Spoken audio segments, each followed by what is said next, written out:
اور پھر بھی وہ نبی کا نام لیتے تھے. سولیوں پہ جب لٹکا دیا جاتا تھا تو پھر بھی نبی کا نام جو ہے وہ لیتے تھے. جان چلی جاتی تھی لیکن نبی کے نام کے اوپر آنچ نہیں آنے دیتے تھے. انہیں معلوم تھا کہ ایمان کی حلاوت اور ایمان کی لذت اور مٹھاس کیا ہوتی ہے. فرمایا 3 خصلتیں اپنے اندر پیدا کرو, آپ کو ایمان کی حلاوت اور لذت ملے گی. کون سی؟ نمبر 1, ان یکون اللہ ورسولہ احب الیہ مما سواہما. ساری کائنات کو ایک طرف چھوڑ کر اللہ اور اس کے رسول کے ساتھ سب سے زیادہ بڑھ کر محبت کر لو, تمہیں ایمان کا مزہ آئے. ایک طرف اللہ اور اس کا رسول ہے, ایک طرف ساری کائنات ہے.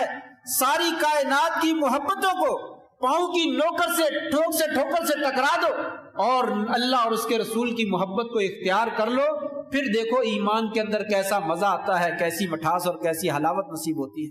دوسرا وصف آپ نے ذکر کیا کہ انسان یحب المرء لا یحبہ الا للہ.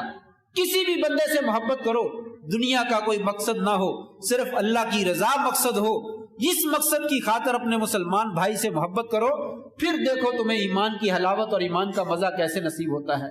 وَإِن يَكْرَهَ أَن يَعُودَ فِي الْكُفْرِ كَمَا يَكْرَهُ أَن يُقْذَفَ فِي النَّارِ. زمانہ جاہلیت اور کافروں والے عمل کو انسان اسی طرح ناپسند کرے جیسے آگ میں جانے کو ناپسند کرتا ہے. کوئی آدمی آگ میں جانا پسند نہیں کرتا, اسی طرح کفر کے, جہالت کے, یہودیوں اور عیسائیوں کے, انگریزوں کے کاموں کو انسان نفرت کی نگاہ سے دیکھے, اس بندے کو ایمان کی حلاوت اور ایمان کا مزہ نصیب ہوتا. یہ ایمان کی اساس ہے. اللہ کی محبت, اس کے رسول کی محبت, یہ ایمان کی حلاوت کی یہ اساس ہے, یہ اصل اصول ہے. اسی کی بیس کے اوپر جو ہے انسان کا ایمان جو ہے وہ تعمیر ہوتا ہے, اسی کے اوپر انسان کا اسلام جو ہے وہ تعمیر ہوتا ہے.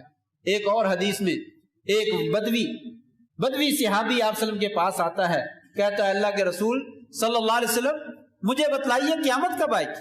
متی الساعة قال ماذا اعددت لها, کتنی تیاری کر رکھی ہے. سوال کیا ہے, آپ کو سوال کی اہمیت کا علم بھی ہے, قیامت کے لیے تو نے کتنی تیاری کی ہے.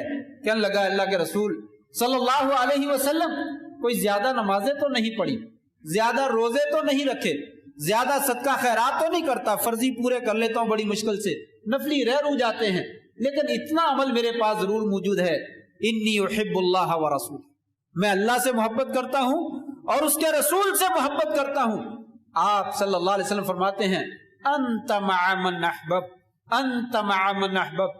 جاؤ پھر کل قیامت کے دن اللہ ساتھ بھی تمہیں انہی کا نصیب کریں گے جن کے ساتھ تم محبت کرتے, تجھے ساتھ بھی انہی کا ملے گا جن کے ساتھ تم محبت کرتے. اگر سچی محبت ہے, یہ ایمان کی اساس, یہ عبادتوں کا خلاصہ ہے, یہ نچوڑ اور مغز ہے. تمام عبادتوں سے کرنے کے بعد بھی انسان کو اگر اللہ کے رسول کی محبت حاصل نہیں ہوئی تو کچھ بھی حاصل نہیں ہوا. ایمان لینے کے بعد بھی محبت نہیں ملی تو کچھ نہیں ملا ہے. محبت ملے گی تو ایمان ملے گا, اور ایمان ملنے کے بعد محبت ملے گی تو ایمان جو ہے وہ کامل ہوگا. کہا لوگوں یہ تمام عبادات کا خلاصہ اور نچوڑ ہے. یہ محبت کسی کے نزدیک اس میں کوئی نزاع نہیں, کسی کے نزدیک اس میں کوئی اختلاف نہیں. کوئی مسلمان شرق کا ہو یا غرب کا, شمال کا ہو یا جنوب کا, کالا ہو یا گورا, ہم کسی بھی مذہب سے تعلق رکھتا ہو, اللہ کے رسول صلی اللہ علیہ وسلم سے مذہب کے معاملے میں کسی قسم کا کوئی اختلاف نہیں کرتا, بلکہ ہر ایک سے بڑھ کر دعویٰ کرتا ہے کہ میں زیادہ محبت کرتا. آئیے دیکھتے ہیں اس محبت کا کوئی تقاضا بھی ہے, اس محبت کا کوئی اصول بھی ہے کہ خالی دعویٰ کرنے سے انسان کی محبت جو ہے وہ قائم اور دائم ہو جائے گی. نہیں, ایسا نہیں ہے, بلکہ اس کے کچھ تقاضے ہیں, اس کے کچھ اصول ہیں. آپ صلی اللہ علیہ وسلم کے ساتھ سچی محبت کیا ہے؟ اگر آپ نے کسی سے یہ کہا ہے فلاں قسم کا لباس پہنو تو میں اس بندے سے محبت کروں گا, وہ لباس پہن. فلاں جگہ پہ جا کر تم بیٹھا کرو, میں اس جگہ پہ بیٹھنے کو پسند کرتا ہوں, محبت ہو جائے گی. اگر تم فلاں کھانا کھایا کرو, میں فلاں کھانے سے محبت کرتا ہوں, یقیناً وہ کھانا کھانے سے محبت ہو جائے گی. کوئی بھی عمل آپ نے اگر بتلایا ہے اس طرح کا کیا جائے تو یقیناً اس سے محبت ہونی چاہیے. حضرت حمزہ رضی اللہ تعالیٰ عنہ آپ خوب جانتے ہیں, ایک دن ابو جہل نے نبی کریم صلی اللہ علیہ وسلم کو تکلیف دی, ستایا, پریشان کیا, گالیاں دی, مارا. آپ پریشانی کے عالم میں گھر چلے گئے. حمزہ کو کسی نے بتلایا، سیدھے ابو جہل کے گھر میں گئے، کمان ہاتھ میں پڑی تھی، کمان سر پہ دے ماری اور واپس آئے اور کہا بھتیجے خوش ہو جاؤ، میں ابو جہل سے آپ کا بدلہ لے کر آ گیا۔ قربان جائیے آمنہ کے لال حضرت محمد رسول اللہ صلی اللہ علیہ وسلم نے فرمایا چچا میں کبھی بدلوں سے خوش نہیں ہوا کرتا، اگر بدلے لینے ہوتے تو ایک ہی دفعہ آسمان کی طرف نگاہ اٹھاتا، یا اللہ ان کو ہلاک کر دے، یہ سارے کے سارے تباہ و برباد ہو جاتے، ان میں کوئی بھی نہ بچتا۔ میں بدلے لینے سے خوش نہیں ہوا کرتا، میں خوش ہوتا ہوں تو کس سے خوش ہوتا ہوں؟ اے چچا کس سے خوش ہوتے ہیں آپ؟ چچا میں ایمان سے خوش ہوتا ہوں، کفر کو چھوڑنے پہ خوش ہوتا ہوں، کفر کو چھوڑ دو۔ کہا بھتیجے لو پھر سن لو، میں بھی اشہد ان لا الہ الا اللہ و اشہد ان محمد رسول اللہ کا اعلان کرتا ہوں۔ آپ کا چہرہ دمکنے لگا، خوشی سے چمکنے لگا۔ تو پہلی محبت کا تقاضا یہ ہے کہ نبی ایمان کو پسند کرتے ہیں، کفر کو جو ہے وہ ناپسند کرتے ہیں۔ اسی کی خاطر اپنے ساری زندگی جوکھوں میں ڈال دی اور ساری زندگی مصیبت اور پریشانی اور آزمائشوں میں گزار دی۔ اللہ کو کہنا پڑا فَلَعَلَّكَ بَاخِعٌ نَفْسَكَ عَلَىٰ آثَارِهِمْ إِن لَّمْ يُؤْمِنُوا بِهَٰذَا الْحَدِيثِ آسَفًا۔ اے نبی آپ اپنے آپ کو ہلاک کر ڈالیں گے، اگر یہ نہیں ایمان لاتے تو نہ صحیح چھوڑ دیجئے۔ لیکن نبی نے اپنا تن من دھن سب کچھ قربان کر کے نہ صبح دیکھا، نہ شام دیکھی، نہ دوپہر دیکھی، نہ سردی دیکھی، نہ گرمی دیکھی، نہ بازار دیکھا، نہ گلی، نہ قبرستان دیکھا، نہ مسجد، نہ اپنا گھر دیکھا، نہ بیگانے کا گھر دیکھا۔ جا کر قولوا لا الہ الا اللہ، قولوا لا الہ الا اللہ، لوگوں کلمہ پڑھ لو، کلمہ پڑھنے سے تم جہنم کی آگ سے بچ جاؤ گے۔ یہودی کے گھر میں چلے گئے، بیٹا نزع کی حالت میں ہے، کہا بیٹا کلمہ پڑھ لو تم جہنم کی آگ سے بچ جاؤ گے۔ بیٹے نے اپنے باپ کی جانب دیکھا تو اس نے کہا آتے ابو القاسم، یہ بہت اچھی ہستی ہیں، مان لو ان کی بات ماننے میں کوئی حرج نہیں۔ بچے نے کلمہ پڑھا، آپ کا چہرہ دمکنے لگا، آپ کا چہرہ روشنی سے چمک اٹھا اور کہا الحمدللہ الذی انقذہ من النار، مجھے اللہ کا شکر ہے جس نے میری وجہ سے اس بچے کو جہنم کی آگ سے جو ہے وہ بچا لی۔ آپ ایمان کو پسند کرتے تھے، کفر کو پسند نہیں کرتے تھے۔ یقینی بات ہے کہ ایمان والوں سے پھر محبت بھی کرتے تھے اور کفر والوں سے آپ قطعاً جو ہے وہ محبت نہیں کرتے۔ دوسرا تقاضا ایمان کا کیا ہے؟ وہ یہ ہے کہ آپ صلی اللہ علیہ وسلم کی جو بات ہے، آپ وسلم کا جو کہا ہے اس کے مطابق عمل کیا۔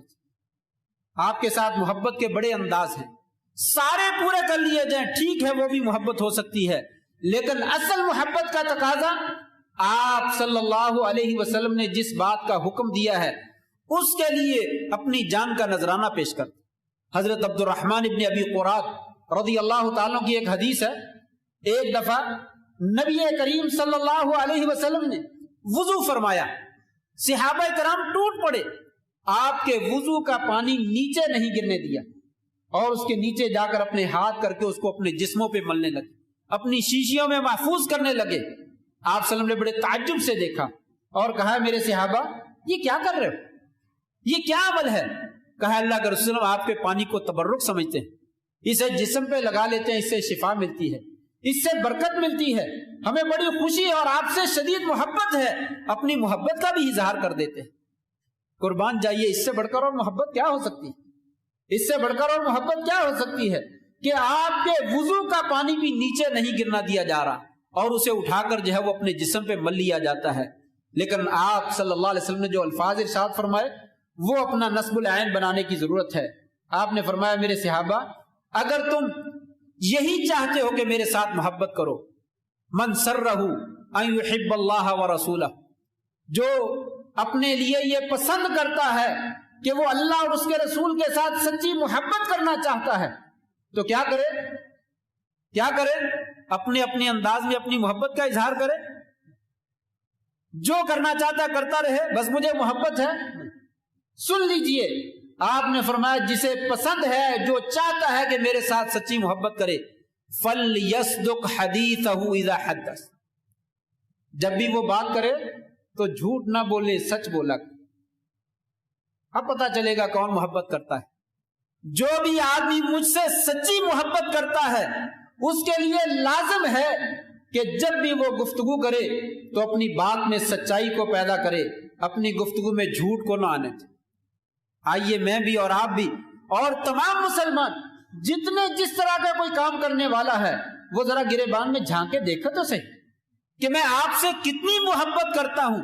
آپ نے یہ نشانی بتلائی ہے کہ جو مجھ سے سچی محبت کرتا ہے وہ اپنی بات کو جو ہے وہ سچا بنائے، وہ کبھی جھوٹ نہ بولے۔ ہم ایک دن میں کتنے جھوٹ بولتے ہیں اور کتنے سچ بولتے ہیں، اسی سے انسان جو ہے وہ پہچان کر سکتا ہے۔ دوسرے نمبر پہ آپ نے فرمایا وَلْيُؤَدِّ مَنْ ائْتَمَنَهُ، جو اس کو امانت دی گئی ہے وہ اس امانت کو جو ہے وہ ادا کرتا، جو اس کے پاس امانت پکڑائی گئی ہے وہ امانت صحیح سلامت جو ہے وہ امانت دینے والے کو جو ہے وہ واپس کر۔ یہ سچی محبت کی نشانی ہے کہ وہ اپنی بات کو بھی سچ کرتا ہے اور امانت کو جو ہے وہ ادا بھی کرتا ہے۔ تیسرے نمبر پہ آپ نے فرمایا وَلْيُحْسِنْ جِوَارَ مَنْ جَاوَرَهُ وَلْيُحْسِنْ جِوَارَ مَنْ جَاوَرَهُ، اپنے پڑوسی کے ساتھ اچھا سلوک کرو، اپنے پڑوسی کے ساتھ اچھا سلوک کرو۔ جو مجھ سے سچی محبت کرنا چاہتا ہے یہ اس کی نشانی۔ دراصل آپ نے یہ 2-3 باتیں ذکر کر کے پورے دین کو جمع کر دیا۔ لوگوں جو کچھ میں نے کہا ہے اس کے مطابق عمل کر کے دکھاؤ، پھر پتا چلے گا تم سچی محبت کرتے ہو یا نہیں کرتے۔ پانی کو اٹھا لینا یہ عقیدت کا اظہار ضرور ہو سکتا ہے، محبت کا اظہار ضرور ہو سکتا ہے۔ آپ کا پسینہ کستوری کے لیے اپنی شیشیوں میں محفوظ کر لینا یقیناً یہ بھی محبت اور عقیدت کا اظہار ہو سکتا ہے۔ لیکن آپ نے گویا کہ یوں فرمایا لوگوں اگر تم واقعہ ہی مجھ سے سچی محبت کرتے ہو تو جو میں نے کہا ہے وہ میری بات مان کے تو دکھاؤ، جس طریقے سے میرے صحابہ نے مان کر دکھائی۔ شراب کا حکم نازل ہوا تو کسی نے اعلان کیا لوگوں ہمارے نبی نے اعلان کر دیا ہے کہ آج کے بعد شراب حرام ہو گئی ہے۔ صحابہ کرام نے جگ آب خورے اور جام خورے اپنے گلاس وہ اپنے ہاتھوں میں شراب کے پکڑے ہوئے ہیں، کچھ گھونٹ پڑ چکے ہیں، کچھ بھرنے والے ہیں، کوئی اپنے حلق میں اتار رہا ہے۔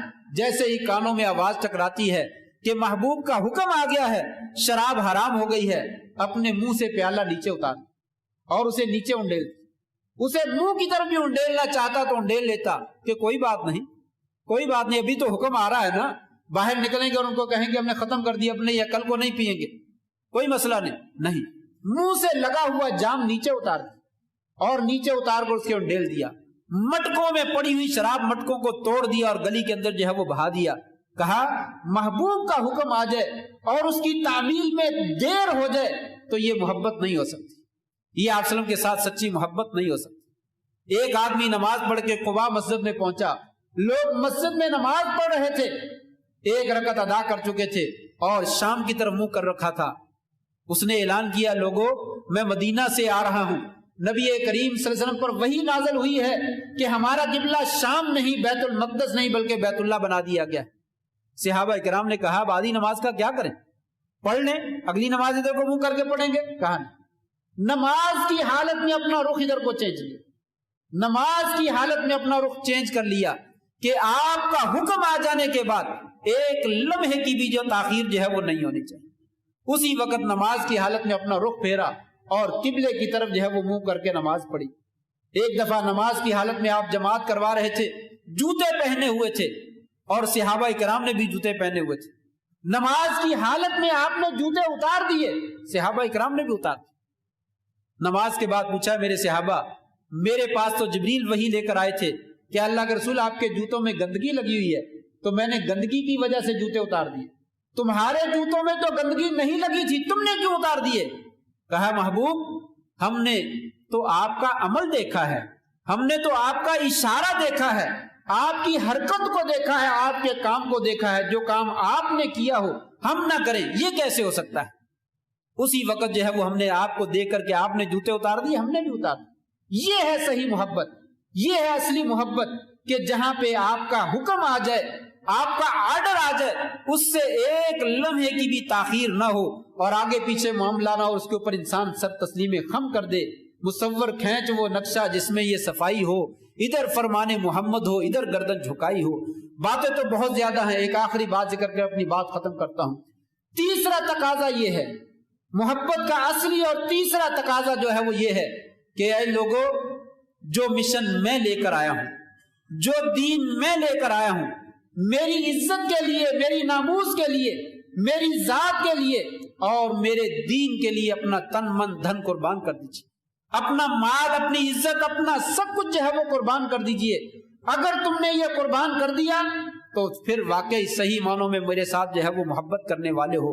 غزوہ احد کا واقعہ ہمارے سامنے ہے، دشمن نے خبر نشر کر دی، نعوذ باللہ من ذالک، نبی کریم صلی اللہ علیہ وسلم کو شہید کر دیا گیا ہے۔ صحابہ کرام میں بددلی پھیل گئی، کوئی کدھر کو منہ اڑتا ہے، بھاگا جا رہا ہے، چلا جا رہا ہے، سب صحابہ کرام پریشان ہیں۔ حضرت انس ابن نضر رضی اللہ تعالیٰ عنہ آواز دیتے ہیں، لوگوں کیا ہو گیا ہے، کدھر جا رہے ہو؟ کہا نبی کریم صلی اللہ علیہ وسلم کو تو شہید کر دیا گیا، اب یہاں پہ لڑائی کا کیا فائدہ ہے؟ کہنے لگے لڑائی کا فائدہ، موتو الا ما مات علیہ رسول اللہ صلی اللہ علیہ وسلم، لوگوں اگر آپ کو شہید کر دیا گیا ہے، جس مشن کی خاطر آپ نے جان کا نذرانہ پیش کر دیا، اسی مشن کی خاطر تم بھی جانیں قربان کرو، اس دین کی خاطر تم بھی اپنی جانیں اللہ کے حوالے کر دو۔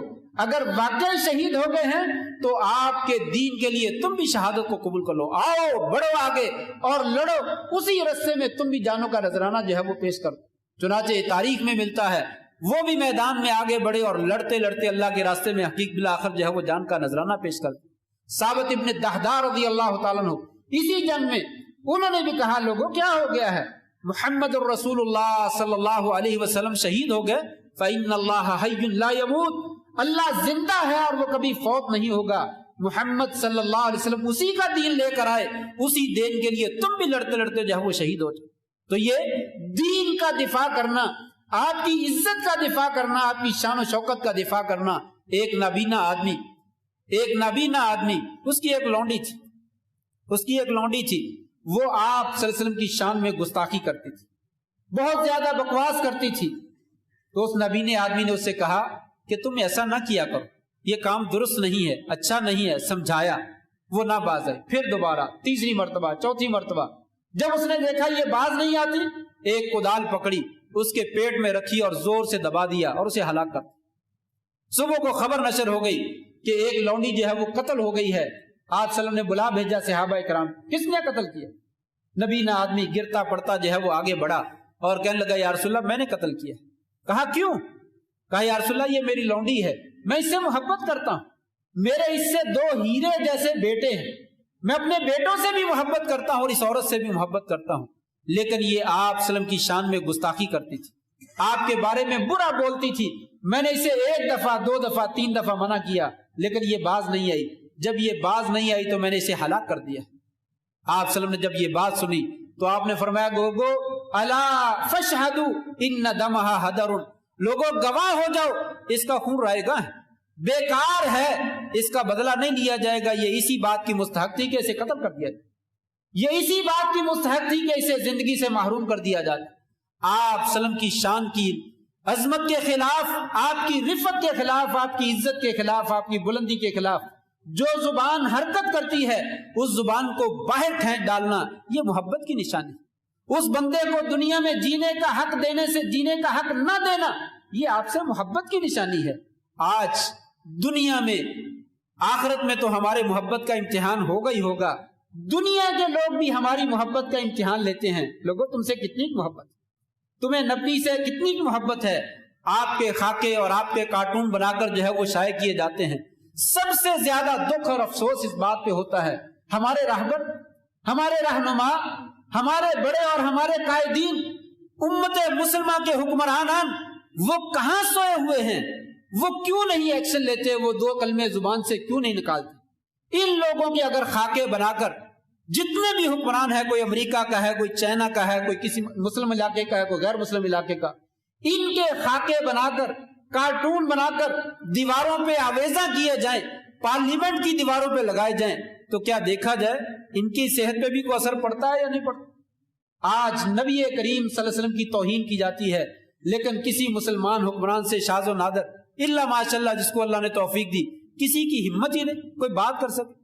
ان کے سفیروں کو جواب دے دیا جائے، ان کے سفیروں کو اپنے ملک سے نکلنے کا حکم دے دیا جائے، یہاں سے نکل جائیں، جب تک یہ معاملہ کلیئر نہیں ہو جاتا اس وقت تک جو ہے وہ تمہیں یہاں آنے کی اجازت نہیں، لیکن کوئی بولتا ہی نہیں۔ یہ اچھی ریاست مدینہ ہے، یہ اچھے ریاست مدینہ کے خواب دکھائے جاتے ہیں، یہاں پہ محمد الرسول صلی اللہ علیہ وسلم کا حکم نافذ ہوگا، آپ کی عزت کا دفاع کیا جائے گا، آپ کی عظمت کا دفاع کیا جائے گا، لیکن یہاں پہ اتنی ہی آپ کی اہانت کی جاتی ہے،